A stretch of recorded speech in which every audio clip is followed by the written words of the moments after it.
ঠাকুর মা ও স্বামীজির চরণে প্রণাম জানিয়ে শ্রী শ্রী রামকৃষ্ণ কথামৃত থেকে কিছু অংশ পাঠ করছি। আজকে ঠাকুর আমাদের বলছেন যে আমরা কিভাবে আমাদের কর্মফল খণ্ডন করব। খুবই সহজ উপায়ে ঠাকুর আমাদের বলে দিচ্ছেন। শ্রী রামকৃষ্ণ সহাস্যে, বুঝেছি তোমরা পণ্ডিতদের মতো যে যেমন কর্ম করবে সেরূপ ফল পাবে, ওগুলো ছেড়ে দাও। অর্থাৎ ঠাকুর বলছেন যে যে যেমন কর্ম করবে সে সেইরূপ ফল পাবে, এই সবগুলো ছেড়ে দিয়ে কি করতে বলছেন? খুবই একটা সহজ উপায়। ঠাকুর বলছেন ঈশ্বরের শরণাগত হলে কর্মক্ষয় হয়। অর্থাৎ ঠাকুর বলছেন একমাত্র ঈশ্বরের শরণাগত হতে পারলে আমাদের কর্মফল সব খণ্ডন হয়ে যাবে, কর্মক্ষয় হয়ে যাবে। আর সেটি কি করে চাইব? ঠাকুর বলছেন আমি মার কাছে ফুল হাতে করে বলেছিলাম, মা এই লও তোমার পাপ, এই লও তোমার পুণ্য, আমি কিছুই চাই না, তুমি আমায় শ্রদ্ধা ভক্তি দাও। এই লও তোমার ভালো, এই লও তোমার মন্দ, আমি ভালো মন্দ কিছুই চাই না, আমায় শ্রদ্ধা ভক্তি দাও। এই লও তোমার ধর্ম, এই লও তোমার অধর্ম, আমি ধর্মাধর্ম কিছুই চাই না, আমায় শ্রদ্ধা ভক্তি দাও।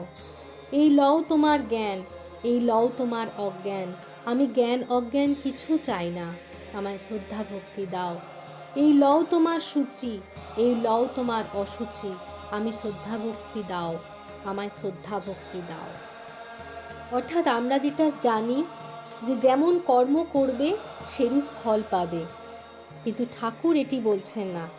ঠাকুর বলছেন ওগুলো ছেড়ে দাও, ছেড়ে দিয়ে ঈশ্বরের শরণাগত হও, তাহলেই সকল প্রকার কর্মফল খণ্ডন হয়ে যাবে, কর্মক্ষয় হবে। ঠাকুর মার কাছে চেয়েছিলেন, কি চেয়েছিলেন? মার কাছে ফুল হাতে করে বলেছিলেন, মা এই লও তোমার পাপ, এই লও তোমার পুণ্য, আমি কিছুই চাই না, তুমি আমায় শ্রদ্ধা ভক্তি দাও। আমরাও এইভাবে ঠাকুরের কাছে প্রার্থনা করব। আমরাও বলবো এই লও তোমার পাপ, এই লও তোমার পুণ্য, আমি কিছুই চাই না, তুমি আমায় শ্রদ্ধা ভক্তি দাও। এই লও তোমার ভালো, এই লও তোমার মন্দ, আমি ভালো মন্দ কিছুই চাই না, আমায় শ্রদ্ধা ভক্তি দাও। এই লও তোমার ধর্ম, এই লও তোমার অধর্ম, আমি ধর্মাধর্ম কিছুই চাই না, আমায় শ্রদ্ধা ভক্তি দাও। এই লও তোমার জ্ঞান, এই লও তোমার অজ্ঞান, আমি জ্ঞান অজ্ঞান কিছুই চাই না, আমায় শ্রদ্ধা ভক্তি দাও। এই লও তোমার সূচি, এই লও তোমার অসুচি, আমায় শ্রদ্ধা ভক্তি দাও। আমরাও ঠাকুরের কাছে যদি এইরূপ প্রার্থনা করতে পারি ও শরণাগত হতে পারি, তাহলে আমাদের সকল কর্মফল খণ্ডন হয়ে যাবে, কর্মক্ষয় হবে। স্বয়ং ঠাকুর এটি আমাদেরকে বলে দিয়েছেন।